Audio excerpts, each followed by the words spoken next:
for as long as I can remember, music has been a very integral part of my life. I listen to it more than I probably should. I have Spotify on all the time throughout the day, and I thought it'd be a fun idea to do a video on, I guess, what I'll call a tale of my musical fandom. Just for a little precursor, I consider myself a full-fledged metalhead. Back in the day, I absolutely did not like it. I guess I just had the wrong idea about what it was exactly. And I just wanted to make a video kind of describing my journey that led me to being a metalhead. So, and obviously I'll get into that when the video starts officially here. So, if you guys would, leave a like on this video, subscribe to the channel if you're not already so you don't miss any of the content that I post on here. And yeah, enjoy the video, and I will actually, I'll link a playlist of mine, my metal playlist, down in the description below. Check that out if you would. Yeah, as I said, remember to subscribe and enjoy the video. Now, in order to get to present day Grand Panda music fan here, we gotta go way, way back in the day. Back in the day when you were young and all you got to listen to was the music that was on in mom and dad's car, right? We all know what that's like, because obviously where else were you gonna listen to music until you got your first stereo system with the CD player on top and the cassette player in the front to kind of search through some different stations and stuff. Saying that, I realize that dates me a little bit. Shows how old I am. I can't believe cassettes were still a thing in my time. CDs aren't even a thing really right now. It's crazy. Crazy times. Crazy where we're at. But anyway, back to my mom and dad. I remember being in the car, and my mom, to this day, things haven't changed. Country music was always her go-to. I remember listening to a lot of Kenny Chesney. She'd probably tell you that. It's probably your all-time favorite country singer. My dad listened to a lot of like 80s rock, which, as we'll get into later, was kind of the beginning of my like true musical fandom. I mean, up until the point I started listening to that, it was kind of just like, you know, you're trying new things, trying to figure out what you like, and we'll get into that a little more later. But, you know, like the Motley Crues, AC/DC, Kiss, so many bands, Def Leppard, so many bands to talk about, and man, yeah. So that was kind of what my dad listened to, and so obviously that's where it starts. It starts right there with those two genres. Those are the two that really stick in my mind, even today. Just thinking back of the music I've always listened to, just because of the effect that had being with, you know, your parents all the time, and that's just what it was. That's how you really got your first intake of music and your first feelings on what you enjoyed. Now, granted, I might talk about this a little bit later as well. I'm not a huge country music fan. If I'm going to listen to country music, it's going to be like pop country because it's a little more upbeat and not as whiny, which again, I'll get into that more later. But as time went on, you get into like that probably mid elementary school age where people did start listening to the radio, or they got Walkmans or something like that, and you start listening to, I believe back in my day, what was that? Back in my day, it sounds so weird. Mix 108, 107.7 is kind of like the big radio station that kids my age listen to. That was like your pop stations.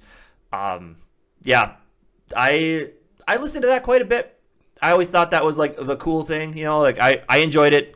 It was upbeat stuff, like I said, and yeah, so that was kind of like the big music genre when I was growing up.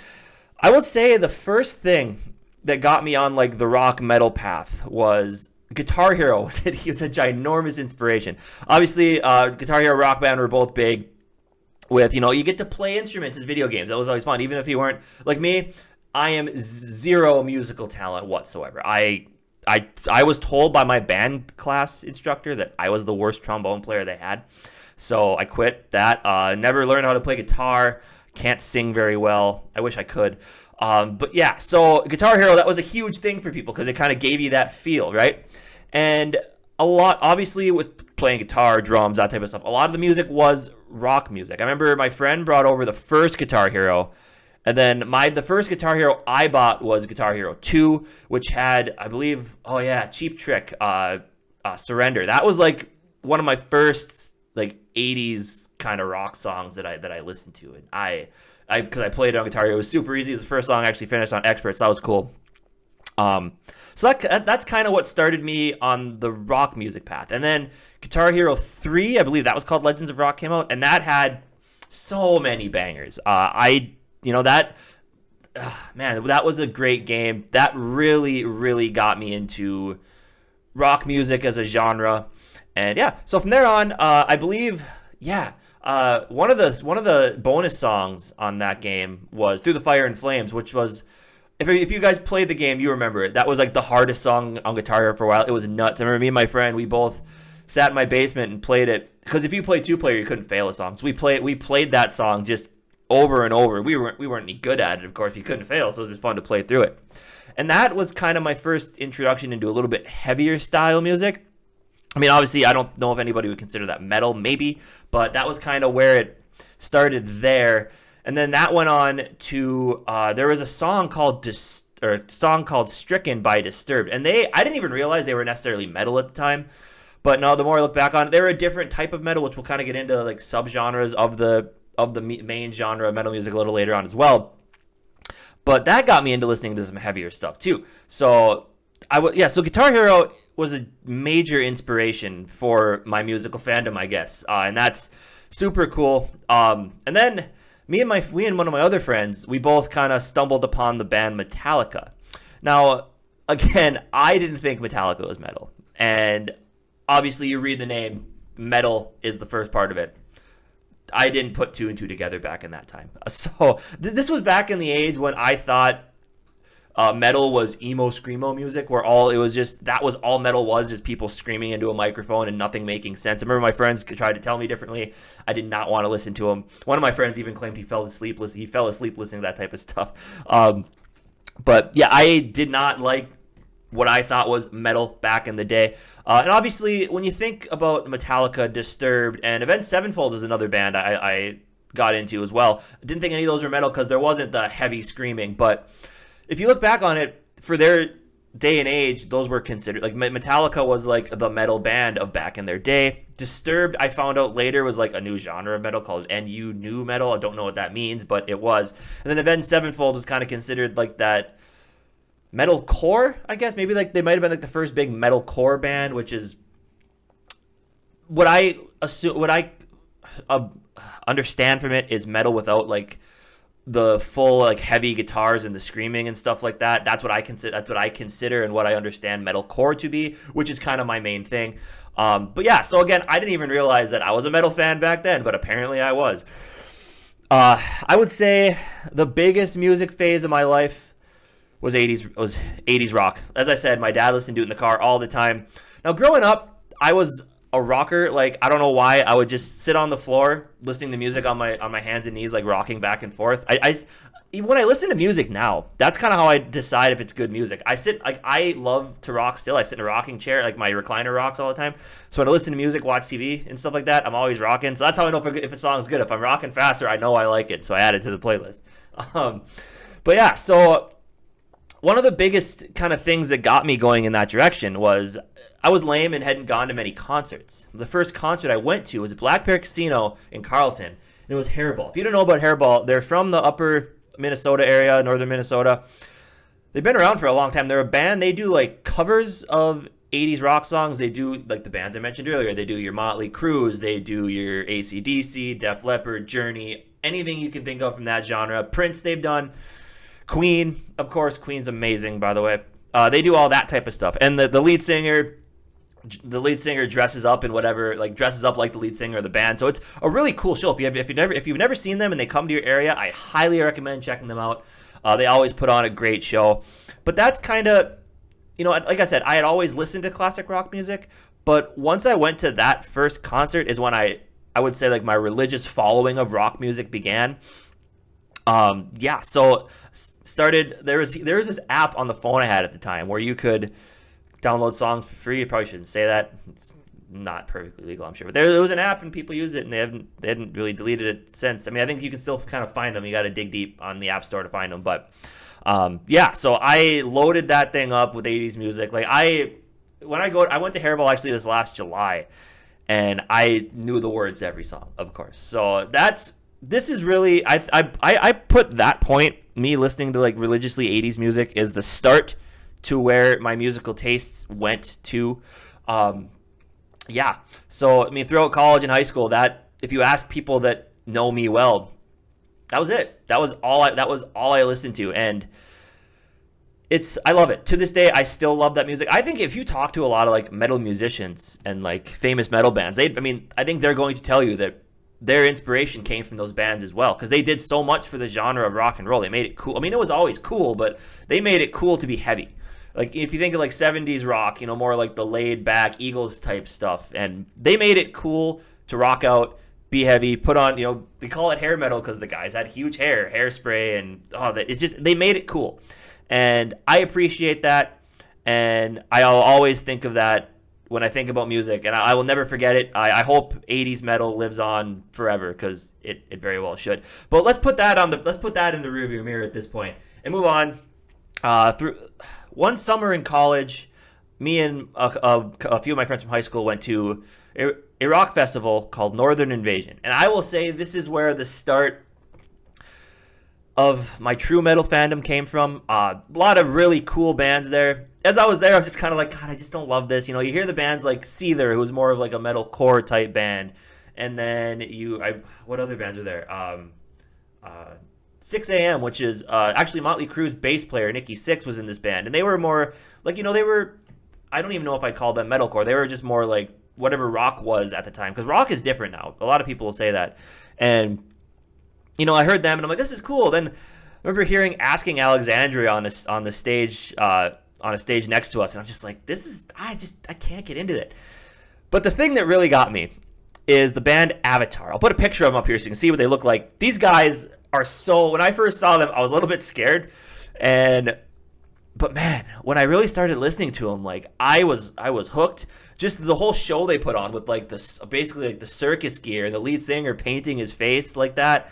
Like, I was awestruck and in love with it. So we listened. So that went on. That was fun. That night also Shinedown was there, and Shinedown's not metal. Shinedown's rock, of course. And then Rob Zombie was there. I think he was kind of maybe considered like metal for his day and age, but he was there. Disturbed was the grand finale the second night, and that was absolutely amazing. Korn was there. Korn's another band. Korn, I don't even know Korn's a metal band, yes, but different. I like Korn. Listen to them if you haven't. But they were there, and I left thinking like, that's pretty cool. Like, I never considered myself a metal fan, but that was fun. I enjoyed that. And I got home, downloaded. I think this was about the time that I decided to finally download Spotify, and added all my classic rock songs. Of course, I was listening to those. But then I added a few Avatar songs. One of their songs, "The Eagle Has Landed." It was heavy, but it wasn't super heavy. And that's kind of, when I first started, that's kind of how I liked it. I like songs where they had the clean singing and then a few screams, and I was like, okay, I can handle a few screams. But when it's all screams, no, I'm done with that. I can't do it. And one day, I listened to another one of their songs, and it was literally just all screaming. I got about halfway through, and I'm just like, no, I can't do it. So I shut it off, right? Then moving on, one day I was on Spotify, searching around on some songs, wanted to find something new. Obviously, I believe this was recommended to me because of my listening to Avatar. And a song by Asking Alexandria popped up called "Alone in a Room."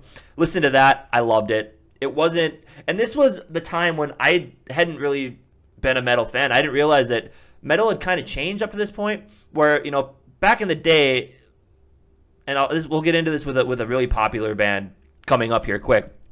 But of course, the metal was like Asking Alexandria. Some of their older stuff was their heavy deathcore metal, like screaming, heavy guitars, heavy drums, that type of stuff. And when they went into this album, people kind of gave them some flack because they softened it up a little bit. And I understand that. I understand wanting to be a little bit more mainstream because, obviously these guys, a lot of their money just comes from listens. So with the radio, and the radio is not really big now anymore because it's all like online listening, but I understand they want that radio hit, something to be played on the radio, popularize them. And I think that's kind of what a lot of these bands went for and maybe are still doing. And then a lot of them too, like they mess up their voices doing the screaming stuff, and that's kind of how they switch. But I liked that album. I thought the album was good, and it wasn't, there was heavy elements, which I was cool with. A lot of it was the lead singer Danny Worsnop's personal, because he left Asking Alexandria for a bit and then came back, and it was kind of like his journey from that point to getting back into the band. It was a really cool album. And then the one thing, so I really liked that, and then it got to the end of the album. I listened to the whole album as I was working out, and it got to the end of it, and a song popped up called "Throne" by Bring Me the Horizon, and that was the official turning point into the Granda Panda Metalhead fandom. They were another band, and I think maybe this is where Asking Alexandria got it from. They were, Bring Me the Horizon was heavy back when they first started. And they were heavy up until a couple albums before the album this was on, which is called That's the Spirit, that was released in 2015. I like the album personally because, as I said, at that time, I was still just metalcore fan. Death metal did not interest me at all. So I loved the That's the Spirit album. And me, I've always been one of those people that I want other people to share in my joy of something, and if they don't, I kind of get a little depressed. So I looked up some reviews of albums and watched some of their live online music, and people just kind of said, like, they're not the same. The Bring Me the Horizon isn't the Bring Me the Horizon of old. I don't like it. This stuff isn't that good. And I don't know, I was bummed out, but then, you see some comments of people who also said, like, hey, this is the direction they're deciding to take, and this is just what they're doing, and it's still good music. You just got to be able to enjoy both. And that really stuck with me. Because, and looking at it now, that was their smartest move, because again, I'm not a huge metal buff. I like what I like, and I know what I like. But to me, they kind of popularized changing it up a little bit and not just doing the same straight line, heavy guitar, heavy screaming metal music. And I feel like they inspired a lot of bands to just do what you want. You don't need to follow that one specific genre that got you popular. You can move on, and your true fans will follow you. And Bring Me the Horizon is still one of the top metal bands in the world today, in my opinion. So that was really kind of where it started. And like I said, and that really just opened my eyes to just the variety of metal music. Like, it's not just metal. There's so many different things. But anyway, so let's keep moving on here. So one day, certain life events had gotten me a little angry. So I decided, screw it. I'm listening to the heaviest stuff I can find. I went back into Bring Me the Horizon's old catalog. I started listening to some of the heavier Asking Alexandria stuff. I went back to Avatar, and I listened to some of their heavy stuff. And I loved it.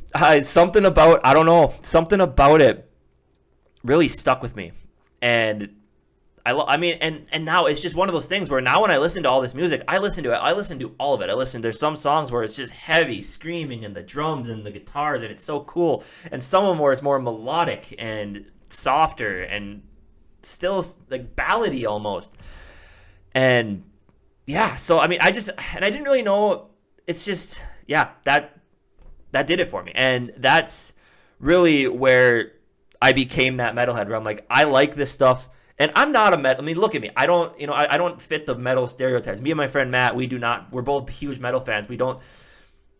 Yeah, if you looked at us, you would not guess we're metal fans. Zero chance. Maybe me a little more than him, but it is what it is. Sorry. But yeah, because I don't have the tattoos or the, that type of stuff. And just when you think of metal, that's kind of what you think of. You think of that type of stuff. I'm not like that. I don't wear the tight leather jeans or anything like that. Like, I don't look metal, but it's a part of who I am these days. And it's funny because around the campfire at the cabin and stuff, I'll put it on, and my dad, brother, mom, and a couple of brothers' friends are like, no, why do you listen to this? And shut it off. It's done. Pause it. We're done. I can't do it.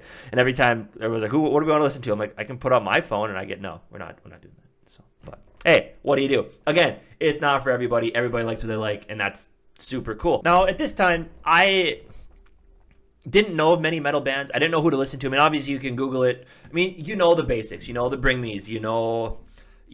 Slipknot, of course. Everybody knows about Slipknot. And then, obviously, Asking Alexandria was big. Disturbed was still pretty big at the time. And, I just didn't know where else to look for metal music. So I went on a big thing for me, and this is how nowadays I find a lot of my new music, is music reactors on YouTube. I'm a huge YouTube fan, obviously. So I searched metal music, and I found two people. One of them, Alex Hefner. If you guys are metal fans, you know about him. He was a hip-hop head, as he said, and he does, his series that he had done up to this point, he's kind of changing it up now, is Hip-Hop Head Reacts to Metal. And he kind of said himself that, hip-hop, pop music, it's not, you don't get the same feeling. In metal, you can convey your emotion and feeling so much better than you can in pop, hip hop, and rap music. A lot of that type of stuff is more bar scene type music and clubbing and whatnot. But listening and him, he's one of those guys that he'll get like deep into the lyrics and look up the lyrics and try to decide what they're talking about. And I got an appreciation for lyrical based stuff in metal music. Yeah, a lot of it is heavy screaming and loud yelling and sing. I mean, a lot of it is singing too, but there's a reasoning behind it. There's meaning to it. It's these guys draw off life experiences to write this music, and that to me, like listening to Alex discuss lyrically what these metal songs meant and hearing it from a hip hop fan's perspective, me coming from the rock perspective, it's all kind of along that line. But hearing somebody from outside the realm of rock music say that and transition to the music because of that, it only greatened my appreciation for it. And then for more of the musical aspects, because I don't know much. Like when people talk about it's in drop C tuning, I don't know what that means. When they talk about the drums and bass stuff, I don't know what any of that is. Nick Nocturnal was the other guy that I ended up watching. He's got super popular now. He does live streams where he gets members of these huge metal bands to join him on his streams and talk about new music. And so he's the guy. If you see a song and it's on his modern metal playlist on Spotify, it's a good song because he's very critical about the music. And so he is another guy that really also he greatened my appreciation for the musical aspect of metal. And he's how I find a lot of my new songs now because he does reaction videos to a bunch, like basically all the new stuff that's big. And so most of my new songs that I find and new bands I've gotten into are because of him. He did some reactions to a band called Memphis Mayfire, which is now one of my favorite bands. I listen to them quite often. I have all their new songs on my playlist, which you can check out in the description below. I'll talk about that more later. Yeah, and Lorna Shore I found out because of him. And Lorna Shore is, oh my God, it is so interesting. You guys, right now, pause the video, go to Spotify, go to a different YouTube search page, look up Lorna Shore, and I Return to Nothingness. I promise you won't be disappointed, and it's shocking. They are so good. But that is how I found out about a lot of these new bands that I now love and have them on my playlist. And I have a full 180 song metal playlist. I'm going to link that down below in the description if you want to check it out. I think you should if you're ever interested about getting into the metal music scene. And again, all these songs I get from listening to other people, and I don't know. It's listening to those guys it's great in my appreciation for metal. I guess I'll just end it with that. End this section of it with that. I appreciate the genre much more from listening to these guys, and I found out just how widespan it is in variety. And it's like, let's just kind of go into it. You got the Bring Me the Horizons, who have been there, done that with the death metal stuff, but then they moved on to they moved on to a little bit more metalcore music, and then their album Ammo, which wasn't really well acclaimed by most people. I liked it, but they went in a bunch of different directions. There was a couple songs where they added some screams, but mostly it was melodic. It was a lot of messing with synths and stuff like that. I personally like the album. They had the song called Mother Tongue, which was just ballady almost. But they can do that. They're talented enough to where they get to do that type of stuff. So that was them, and they've done all of that. You got this band Falling in Reverse that I recently have started listening to. Ronnie Radke is an absolute stud musician. He's the man. But he does, he's got screams, and he's obviously got good screams and stuff. He does a lot of rap rock as well, which I thought was a very interesting merger.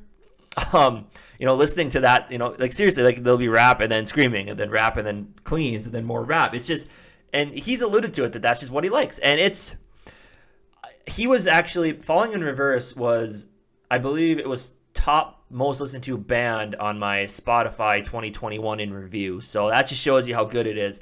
And he's got music from his new stuff is really, really good. His stuff from before is really, really good. Highly recommend checking him out. Ed Sheeran, he's not metal, but his song Bad Habits, he did a collab with Bring Me the Horizon, and they did it live, and then they made it into a studio version that you can find on Spotify. This is just how overarching metal is. you can mix it. You can mix metal into any genre you want, but you can't take a different genre and put metal into it. It's just not going to work out. So that's the thing about metal. It's just so wide spanning, and there's so much you can do with it. And it's so cool. And I love that about it. And then you got just like the regular old metal core bands that just, if you wanna just like find the gateway drug, if you will, into metal music, listen to a band like Memphis May Fire. Listen to Motionless in White is another one of my favorite bands. Era, listen to Era. They mix some screams and they do a lot of really cool, clean singing as well. Very melodic. And then if you want your heavies, old Bring Me, some of new Bring Me at Kingslayer. They did a collab with Baby Metal, which was crazy. Lorna Shore, as I mentioned, which is just, oh god, the guy makes demon noises and it's amazing. And then you got this band Eskimo Callboy who does metal, but it's like almost meme metal or something like that, where it's satire. They're doing it for fun. Like the songs are fun, the music video, like you can't listen to an Eskimo Callboy song for the first time without watching the music video, because it's just so fun. Everything they do is fun, and they want to have fun with it. And see, that's the thing. Everybody thinks these metal singers are all depressed because they're singing about these sad songs and like sad things and emotional things, but they're just doing it while screaming. It's easier to convey emotion. You can do anything you want with it. And Eskimo Callboy says, no, you can just have fun and do metal music. It doesn't need to be depressing. It can be a party song that's just loud. And it's just crazy. And I love it. And there's so much about metal that I could talk for another half hour. I've already been talking for 20 some minutes here. It's so great. It's so great. And like I said, I have the playlist on Spotify. I call it metal and metal variants because metal is so overarching. You got to put the variants in there. I'm going to link, as I said, this is like the sixth time I've said it, I'm going to link it down below in the description. I really hope you guys go check it out. Super cool. And a lot of those bands I mentioned are going to be on there. They're my favorites. Bring Me the Horizon is my favorite metal band. And Lorna Shore is slowly getting up there. And I just think metal hasn't been radio popularized. Like, you can find 80s rock stations, you can find country stations. Okay, little quick interjection here. Everybody wants to talk about, this depressing music with metal. It's like, but yet you will listen to country music, which is all the same, and it's way more whiny. Taylor Swift is terrible. Okay, but anyway, it's just, man, give metal a chance. I know, like, it's not radio popularized. I know, like, country and regular rock and pop rap stuff, but give it a chance. Give yourself an opportunity to open your arms wide to new music. I did it, and I love it. So I've talked your ears off enough about this. I'm gonna edit this video, post it, and go listen to more metal music. I hope you guys enjoyed. Leave a like if you did. Let me know your thoughts on metal. Let me know your musical favorites, your musical journey down below in the comment section. And most importantly, subscribe to the Grande Panda YouTube channel for more content down the road. I'm hoping to post more on here coming up soon. And I will see you guys in the next episode.